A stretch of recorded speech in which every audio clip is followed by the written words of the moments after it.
नमस्कार, स्वागत है आपका सीएनबीसी आवाज़ एंड मोतीलाल ओसवाल स्टूडियोज़ में। कमोडिटी राउंडअप में आज हम सबसे पहले बात करेंगे एमपी सरकार के जो सोयाबीन किसानों को राहत देने के मकसद से भावांतर योजना की शुरुआत करने की वहां पर बात फिर से की गई है। इसे इंडस्ट्री कैसे देखती है, इस पर चर्चा करने के लिए सुपा के डीएन पाठक हमारे साथ अब जुड़े हैं। मिस्टर पाठक, बहुत शुक्रिया साथ जुड़ने के लिए। और 8 साल के अंतराल के बाद अब हमने यहाँ पर देखा है कि सरकार ने यहाँ पर फिर से भावांतर की बात की है। ऑफकोर्स इंडस्ट्री इसके लिए पुश भी करती रही है कि शायद यही एक तरीका है, एमएसपी तो मिलने से रहे।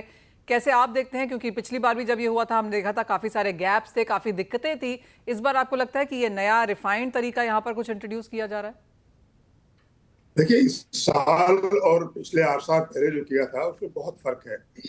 टेक्नोलॉजी का अपग्रेडेशन इतना ज्यादा हो चुका है कि पहले जो पिटफॉल्स थे या जो लूपहोल्स थे वो सब अभी नहीं है। और सरकार ने इस बार इसको डिफरेंट तरीके से किया है।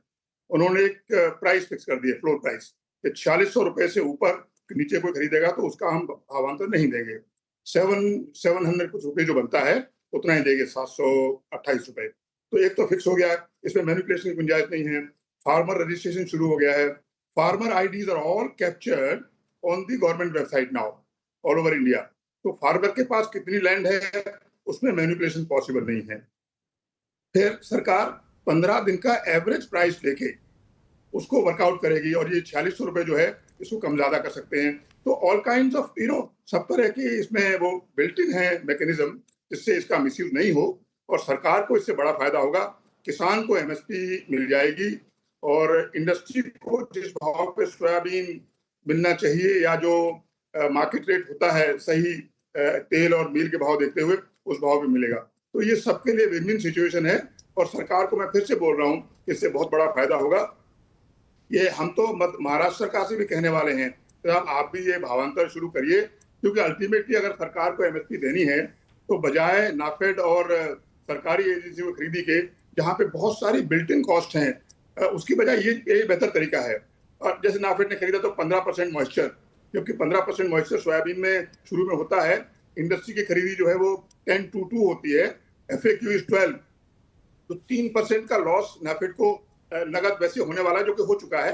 नाफेड ने 20 लाख टन खरीदा सरकार ने, अभी जो बिक्री होगी वो 20 लाख टन की नहीं हो पाएगी। वहां पे करीब 70-80 हजार 1 लाख टन की शॉर्टेज आएगी, क्योंकि मॉइस्चर ज्यादा था और इनहेरेंट लॉसेज हैं। तो सब मिला के बहुत अच्छा डिसीजन है और इंडस्ट्री को, किसान को, सबके लिए विन विन है और सरकार को जितना पैसा लगना चाहिए तो उससे कम लगेगा। एब्सोल्युटली। काफ़ी सारी रिपोर्ट्स इसके बारे में ओवर द वीकेंड हमने यहाँ पर आते हुए देखी हैं मिस्टर पाठक। एक तरफ तो ये है कि कुछ किसान यहाँ पर ऑलरेडी बेच चुके हैं, उनका क्या होगा, क्या वो सिस्टम से अब बाहर हैं क्योंकि वो बेच चुके हैं। और दूसरा ये भी यहाँ पर है कि जैसे आपने कहा कि बाकी स्टेट्स में अब तक ये यहाँ पर लागू नहीं है और महाराष्ट्र में और बाकी स्टेट में भी शायद ये आना चाहिए। क्या कुछ आप सुन रहे हैं कि बाकी स्टेट से लागू कर सकती हैं? मुझे ऐसा पर्सनली लगता है कि महाराष्ट्र, जो कि सब दूसरा बड़ा स्टेट है, वहां की सरकार इसको फॉलो कर सकती है। जहां तक किसानों का ये कहना है कि हमारा किसान ऑलरेडी क्रॉप आ चुकी है, वो सही नहीं है।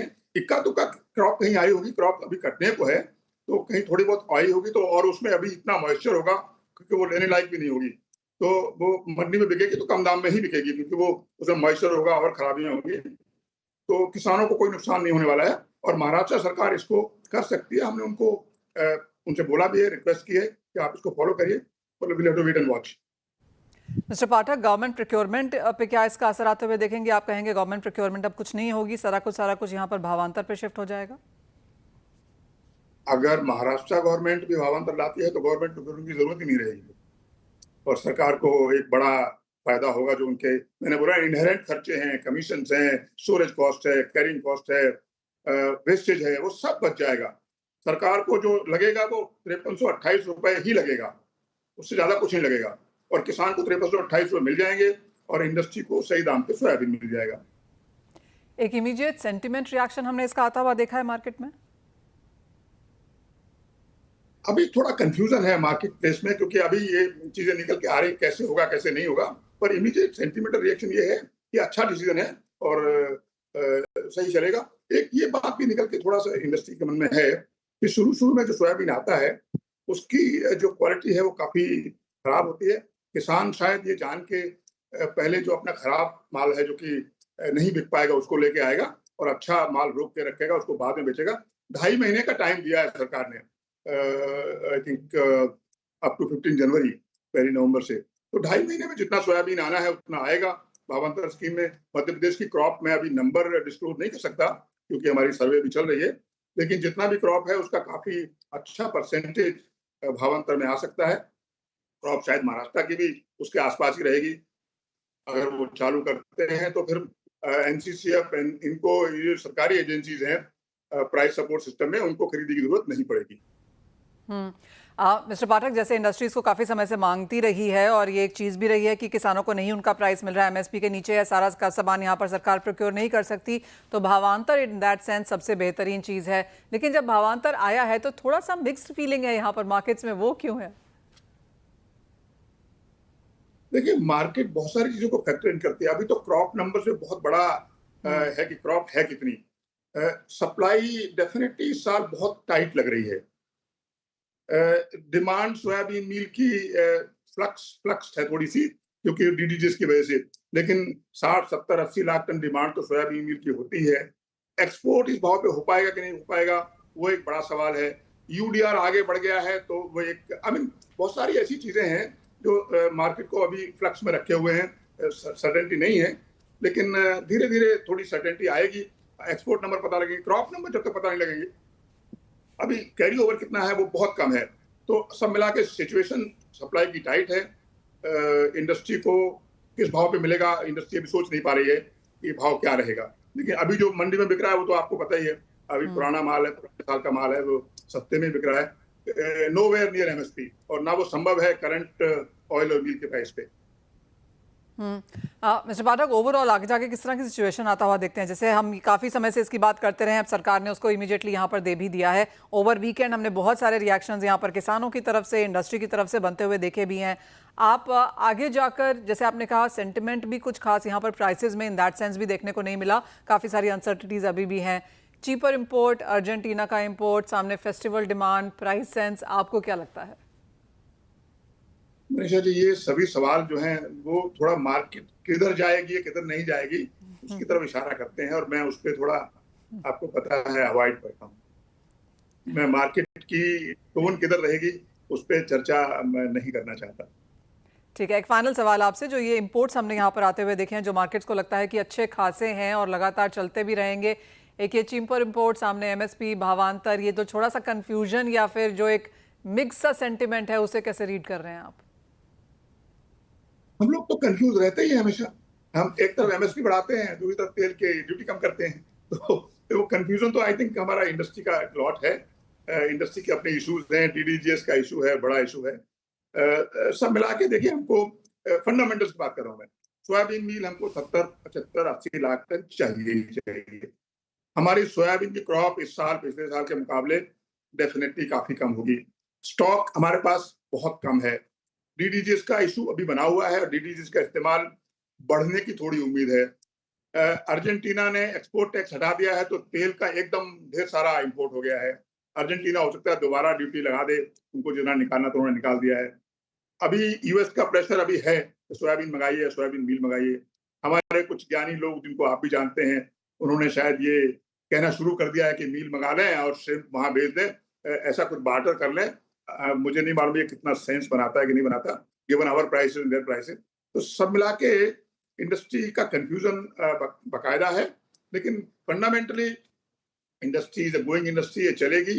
और सोयाबीन का फ्यूचर डेफिनेटली, जैसे हम फूड की बात कर रहे हैं, फूड में इसको आगे बढ़ाने की बात कर रहे हैं, तो मुझे कोई ऐसा बहुत बड़ा इशू दिखता नहीं है, सिवाय इसके कभी कम कभी ज्यादा होता रहता है। मेरा हो सकता है डीडीजीएस पे कोई ऐसा नया पॉलिसी आए जो कि हम सोच रहे हैं आ सकती है, तो शायद हमको डीडीजी से छुटकारा मिल जाए, that will change the entire game. तो सब मिला के सिचुएशन ऐसी फ्लूइड है, अभी बहुत कुछ कहना कि मार्केट किधर जाएगी, नीचे जाएगी, ऊपर जाएगी, उस पर आई थिंक एक्सपर्ट्स को चर्चा करने दीजिए। मैं तो उससे दूरी रहना चाहता हूँ। ऑलराइट मिस्टर पाठक, बहुत शुक्रिया एज ऑलवेज साथ जुड़ने के लिए। आपके साथ बात करना मतलब रीडिंग बिटवीन द लाइंस हो जाता है कभी कभी मेरे लिए, but I am trying to do that. पढ़िए ना। Okay. मिस्टर पाठक, बहुत शुक्रिया ओके। साथ जुड़ने के लिए एज ऑलवेज। वेल, इसी के साथ एक ब्रेक के लिए भी रुकेंगे। ये तो बात हुई जो भावांतर स्कीम यहाँ पर मध्य प्रदेश की सरकार लाई है। बाकी सरकारें, बाकी स्टेट गवर्नमेंट्स, स्पेशली महाराष्ट्र, इसके बारे में क्या करती है, इसके ऊपर नजर रखनी होगी। और जैसे मिस्टर पाठक हमें बता रहे थे, कुछ कंफ्यूजन वाला माहौल अभी भी यहाँ पर एडिबल ऑयल स्पेस में है, इसीलिए शायद फुल चीयर हमने यहाँ पर आता हुआ नहीं देखा। वेल, एक ब्रेक के लिए रुकेंगे, लौटेंगे तो बात करेंगे यहाँ पर सोने चांदी की, जहाँ पर ऑल टाइम हाईज हैं। आप क्या करें बताएंगे आपको। नमस्कार, स्वागत है आपका। और सोना और चांदी आपकी स्क्रीन्स पे लेके आना चाहेंगे, क्योंकि यहाँ पर जिस तरह के हमने गेन्स आते हुए देखे हैं, ये नॉन स्टॉपेबल लगते हैं, क्योंकि सितंबर के महीने में एक स्ट्रिंग यहाँ पर लगती हुई नजर आई है ऑल टाइम हाईज की, सोने में और चांदी में। ये सोना आपकी स्क्रीन्स पे है 1,15,000 के पार निकल चुका है। और जहाँ तक चांदी की बात है, हमने यहाँ पर भी बहुत जोरदार तेजी आते हुए देखी है। 1,42,43,000 के लेवल्स को यहाँ पर चांदी भी यहाँ पर निकालते हुए नजर आई है। और वो रनअप है सितंबर के महीने में सोने और चांदी दोनों में। और आप देख सकते हैं जिस तरह की तेजी यहाँ पर बनते हुए नजर आई है। चांदी की इस महीने की शुरुआत 124 से हुई थी, यानी 1,24,000 से हुई थी। वहां से 1,44,000 यानी कि जो 20,000 रुपए की तेजी है चांदी ने सिर्फ सितंबर के महीने में आते हुए देखी है। और जहां तक सोने की बात है, वो चार्ट लेकर आएंगे। यहां पर भी हमने एक तरफा बढ़त सितंबर के महीने में आते हुए देखी है। अच्छी खासी बढ़त के साथ कारोबार तो लाख रुपए का, 1,15,000 रुपए, क्लियरली बहुत ज्यादा बढ़त। कुणाल, कैसे देखते हैं आप ये 48% के गेन सोने में, 62% की तेजी चांदी में इस साल में अब तक? जी, ये हिस्टोरिक ईयर है। This is a year of precious metal, not even gold and silver, even platinum is out perform. 61% platinum ऊपर है। तो ये ऐसे returns, unusual, unpredictable return gold और सिल्वर दोनों ने दिए। सिल्वर और प्लैटिनम मेजर शॉर्टेज से जा रहे थे।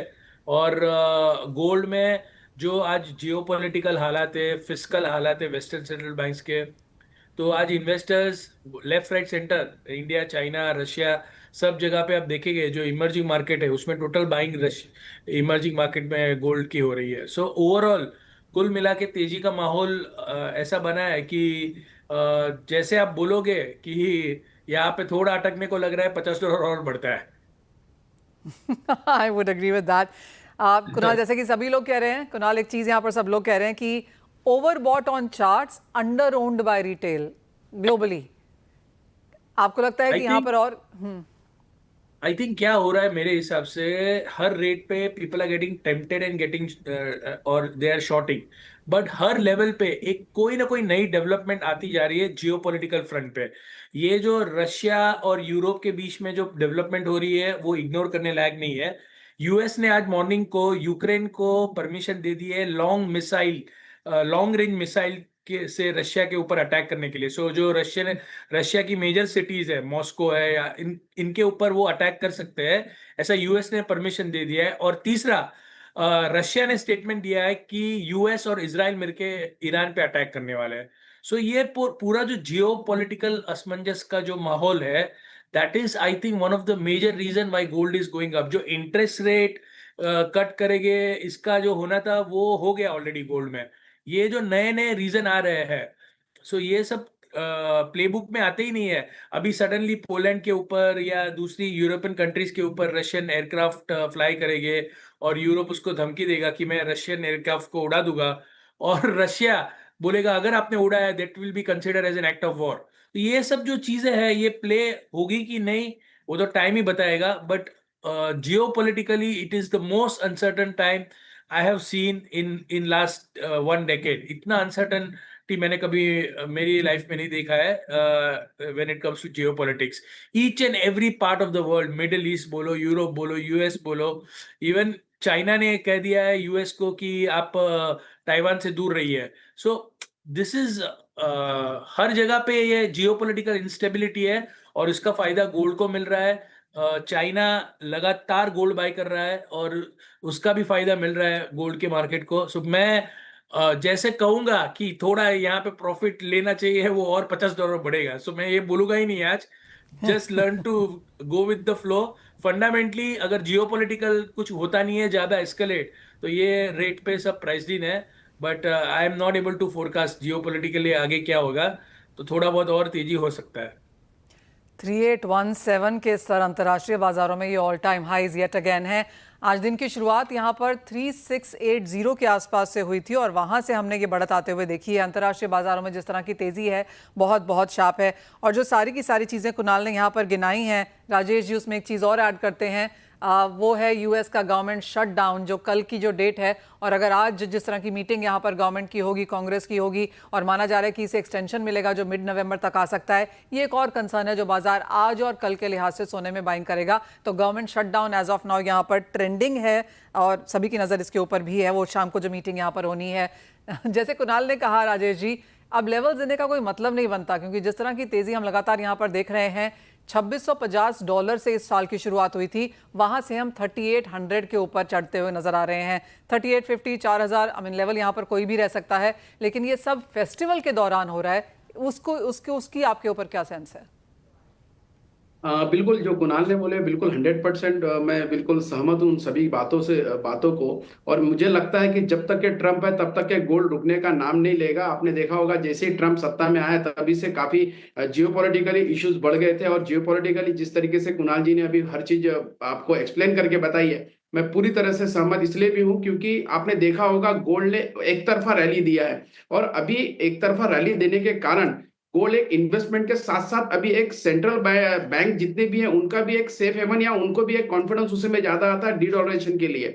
साथ ही साथ मैं जितना देख रहा हूं कि अभी फेड के अभी सितंबर में जो रेट कट होने के बाद अभी अक्टूबर में जो रेट कट है उसको भी गोल्ड और प्रीमियम में लेके जा रहा है, तो कहीं ना कहीं ये भी उसके लिए सपोर्ट कर रहा है। और अगर मैं इंडियन मार्केट में देखता हूं तो टोटल इंडियन मार्केट की जो इंडस्ट्री है, गोल्ड इंडस्ट्री, वो 1100 टन के आसपास की है, और ये 2 से सवा 2 महीना जो होता है वो 200 टन के आसपास का गोल्ड यहाँ बिकता है। तो ये जो महीना होता है बहुत ही क्रुशियल महीना होता है। ऐसे समय में गोल्ड के रेट इतने हाई होने के बावजूद मार्केट में डिमांड है, ऐसा मुझे समझ में आ रहा है। और आपने देखा होगा अक्टूबर जो महीना है जो जिसमें दिवाली भी है, तो दिवाली से पहले गुरु पुष्य करके एक नक्षत्र करके जो महाराष्ट्र और आजू बाजू के स्टेट्स में मनाया जाता है, तो 14 तारीख को वो भी एक बड़ा मुहूर्त आ रहा है। इस वजह से भी यहाँ पे खरीदारी अच्छी खासी बुकिंग के तौर पे हो रही है। और इसी महीने में हमारे पास गुरु पुष्य नक्षत्र के बाद बाद धनतेरस है, दिवाली है, तो ये तीनों मुहूर्त एक साथ आने के कारण पंचमी तक के अच्छी खासी यहाँ पे डिमांड रहेगी, ऐसा मुझे लगता है। तो आपको लगता है राजेश जी कि इतने हाई लेवल्स पे भी यहाँ पर खरीदारी बाजार में बाकी रहेगी, वो इन्वेस्टमेंट डिमांड के तौर पर देखते हैं, या फिर आपको लगता है वेरिएबल ज्वेलरी खरीदाई जाएगी यहाँ पर? देखिए, इन्वेस्टमेंट तो वैसे भी हमारे फिजिकल मार्केट में हम देखते हैं तो काफी कम रहता है। अगर परसेंटेज वाइज मैं देखता हूं तो 10 to 20% ही इन्वेस्टमेंट बायर रहते हैं हमारे पास। लेकिन लोगों को ये समझ में आ गया कि ये अगर ज्वेलरी हम खरीदते हैं तो इसमें इन्वेस्टमेंट के साथ साथ इसे यूज भी कर सकते हैं, तो इसका एक अलग से अट्रैक्शन बढ़ गया है हमारे इंडियन मार्केट में। और मैं जिस तरीके से अभी दिवाली को देख रहा हूँ तो 100% अभी पिछले अगस्त महीने से ये अच्छी खासी खरीदारी लोगों की बढ़ गई, और यहाँ तक के लोगों को अब ये समझ में आ गया है। क्योंकि देखिए हम लोग ने इसके पहले के जो टारगेट्स दिए थे वो पूरे हो गए। अभी $3800 का टारगेट दो था वो भी पूरा हो गया, तो इसके बाद का जो टारगेट है वो $4000 है इंटरनेशनली। तो कहीं ना कहीं 4000 हो जाता है तो 1,25,000 के ऊपर के गोल्ड के रेट आने वाले दिवाली में दिखने के लिए मतलब कोई बड़ी बात नहीं होगी। तो मुझे अभी भी मतलब जो ग्राहकों का जो कॉन्फिडेंस है वो इतना ज्यादा बढ़ गया, उनको ऐसा लगता है कि शायद दिवाली में 1,25,000 हो जाएगा, इसके उससे पहले हम लोग खरीदारी कर ले। कुणाल, चांदी में क्या सेंस बनती हुई नजर आ रही है? गोल्ड में आई अंडरस्टैंड मुश्किल है, चांदी में भी वही सिनेरियो, क्योंकि चांदी अब 47 के आसपास अब हमारी स्क्रीन पे बनती हुई। चांदी तो सेम व्यू है मेरा। चांदी इनफैक्ट ज्यादा रिस्की है शॉर्ट करने के लिए, क्योंकि ये चांदी में शॉर्टेज है, और शॉर्टेज में आप कोई प्राइस टारगेट देके कोई मतलब नहीं होता है, क्योंकि कमोडिटी में वो अपने शॉर्टेज का कोई भाव नहीं होता है जनरली। तो चांदी में अभी भी मुझे लग रहा है there can be possibility of another spike. So actually ये टाइम पे सबसे बड़ा जो चीज है कि आप एक तो स्ट्रिक्ट स्टॉप लॉस के साथ काम कीजिए। इतनी अनसर्टेनिटी में जो ट्रेडर्स है, मैं तो रिकमेंड ही नहीं करूंगा ट्रेडर्स को ज्यादा ट्रेडिंग करने के लिए, क्योंकि आज 13 मतलब आप देखेंगे सिल्वर का प्राइस अगर 1,43,000 का प्राइस है तो 1400 रुपए 1% तो प्लस माइनस ऐसे ही होता है। सो जो पहले डिनोमिनेशन था चांदी का 800-900 रुपए का, वो सीधा 1500 रुपया हो गया है with 1% upside downside. So I think it's a time, एक डेट जो भी आप करते हो स्ट्रिक्ट स्टॉप लॉस के साथ कीजिए ट्रेडर। मेरे साइड से कोई एग्रेसिव रिकमेंडेशन नहीं है, बट इट लुक्स कि वो $48 टेस्ट करेगा, ऐसा मेरा असेसमेंट है। और ऊपर ही लग रहा है चांदी में मुझे यहाँ से। और अगर आप लॉन्ग भी जाते हो तो पोजीशन जो भी आपकी लॉन्ग पोजीशन है उसमें स्ट्रिक्ट स्टॉप लॉस रखना। कुणाल, कॉपर खरीदना चाहेंगे? सी कॉपर में तो बहुत बड़ा डेवलपमेंट आया है। आज चाइना ने आज अपना जो सवेरे जो फोरकास्ट रिलीज की है, सो सभी बेस मेटल कॉपर एल्यूमिनियम सभी मेटल्स में official there is a official written confirmation by China that they are lowering the production target of all this metals. अभी मैं आपको बहुत इंटरेस्टिंग बात बताता हूँ मेटल्स में। अभी चाइना कोई भी ट्रेड करता है और वो जो डॉलर जनरेट करता है, और अगर डॉलर की वैल्यू कम हो जाती है तो क्या करेगा? तो चाइना अभी क्या करने वाला है, चाइना जो कॉन्सेंट्रेट मार्केट है वहां से, जैसे चिले पेरू मेक्सिको से कॉपर के ओर लेके आएगा, अपने इधर डोमेस्टिक में मैन्युफैक्चर करेगा, और जैसे वो गोल्ड स्टॉक करता है, जैसे वो सिल्वर स्टॉक करता है, ऐसे वो कॉपर रख के छोड़ देगा। क्योंकि फंडामेंटल तो कॉपर के टाइट ही है, कॉपर का ओर का प्रोडक्शन नीचे आ रहा है, तो वो अपने पैसे डॉलर में क्यों रखेगा? तो ये अभी नेक्स्ट नंबर गोल्ड और सिल्वर के बाद मेटल्स का है। तो मेटल्स में अभी ट्रेलर देखा है आपने, अभी मेटल्स का पिक्चर चालू हुआ है और ये लंबा चलने वाला है। So third bullish, very bullish call coming from here is in copper first, followed by zinc, followed by aluminium. ये सब मेटल्स में आप तेजी कीजिए। चाइना अपना प्रोडक्शन कम करने वाला है, वो ऑफिशियल अनाउंसमेंट आ गया है आज, और this is the right time to be in metals and metal stocks. All right Kunal, बहुत शुक्रिया साथ जुड़ने के लिए। राजेश जी, आपका भी तो खरीदारी यहाँ पर सोने और चांदी दोनों में हो रही है, साथ साथ कॉपर में भी, और जैसे राजेश जी ने हमें बताया कि फिजिकल मार्केट्स में यहाँ पर डिमांड की फिलहाल कोई कमी आती हुई नजर नहीं आ रही है। जिस तरह से भाव बढ़ते जा रहे हैं, लोग फोमो में है, मिस नहीं करना चाहते, तो वो ऑन ग्राउंड इम्पैक्ट यहाँ पर इंपॉर्टेंट होगा वॉच करना। वेल, इसी के साथ फिलहाल इस कार्यक्रम में इतना ही समय है, हम लौटेंगे और लेकर आएंगे फ्यूचर्स एक्सप्रेस।